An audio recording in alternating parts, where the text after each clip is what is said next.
Hi, I'm Alexa from Spreadsheet Mode. Today, let's see how to attach a file in Google Sheets. You can attach a PDF, a spreadsheet, or any other file like this. To attach a file, you need to upload it to Google Drive first. Open your Google Drive, right-click and choose File Upload. Select your file from your computer and wait until it finishes uploading. Now, go back to your Google Sheet. Select the cell where you want the file. Right-click, then Smart Chips, then File.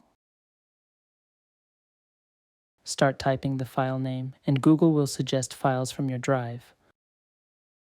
Select the file, and done. Your file is now attached to the row. Let's repeat the same steps for another file. You can preview it, open it separately, print it, and more.